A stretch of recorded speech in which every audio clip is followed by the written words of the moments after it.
Bulldozer चलाया गया सांसदों के अधिकारों पर, पूरे विपक्ष को निलंबित कर दिया गया। अपनी तानाशाही के अंतिम पड़ाव पर है। पूरा देश देख रहा है कि ये सरकार का एक डरा हुआ कदम है। आप संसद में नहीं बोलने दोगे तो हम जंतर मंतर को संसद बना करके बोलेंगे। सच्चाई यही है, पहले माइक बंद होता था, अब निलंबन होता है। अपनी तानाशाही के अंतिम पड़ाव पर है। दिया बुझने से पहले फड़फड़ाता है। इंडिया अलायंस जब से फॉर्म हुआ है, ये सरकार दिखाना चाहती है कि नहीं, उनकी डिक्टेटरशिप लोकतंत्र पे हावी है। लेकिन मेरा मानना है कि जब सरकार ज्यादा डरती है लोकतंत्र के पहरुओं से, तो फिर इस तरह के तरीके अपनाती। पूरी संसद को निलंबित कर दिया, पूरे विपक्ष को निलंबित कर दिया गया, और पूरा देश देख रहा है कि ये सरकार का एक डरा हुआ कदम है। वो डरते हैं, तमाम धन दौलत गोला बारूद के बावजूद वो डरते हैं कि कहीं लोग उनसे डरना ना बंद कर दें। तो लोगों ने डरना बंद कर दिया। राहुल गांधी का जो नारा है कि डरो मत, उस नारे ने देश के लोगों में एक हिम्मत भरी है, हौसला दिया है, और वही वजह है कि आज पूरा विपक्ष इस सरकार के खिलाफ खड़ा है। और अंतिम चारा था निलंबित करना, उन्होंने निलंबित कर दिया।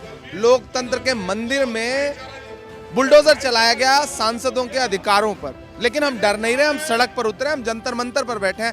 आप संसद में नहीं बोलने दोगे तो हम जंतर मंतर को संसद बना करके बोलेंगे। कई ऐसे सांसद हैं भाजपा के जिन पर कई तरह के आरोप हैं, खास तौर पर प्रताप सिम्हा, जिनके पास पर एक शख्स की एंट्री होती है और जिस तरह से पूरी सिक्योरिटी को धुआं वो कर देता है आके संसद के अंदर।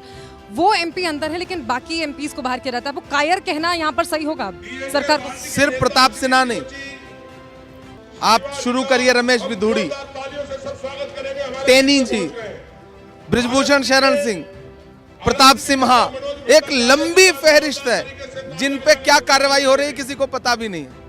लेकिन कांग्रेस के विपक्ष के जो भी सांसद बोल रहे हैं उन्हें निलंबित किया जाए। हम संसद में सिर्फ एक शब्द सुनते हैं, निलंबन निलंबन निलंबन, या फिर स्थगन स्थगन स्थगन, जबकि यहाँ पे बहस होनी चाहिए थी, स्वस्थ बहस होनी चाहिए थी।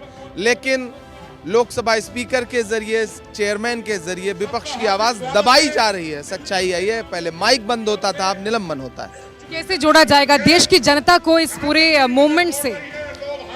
जो राहुल गांधी जी का नारा है कि नफरत छोड़ो भारत जोड़ो, वही एक बड़ी कोशिश जोड़ सकती है देश को और हौसला दे सकती है विपक्ष को।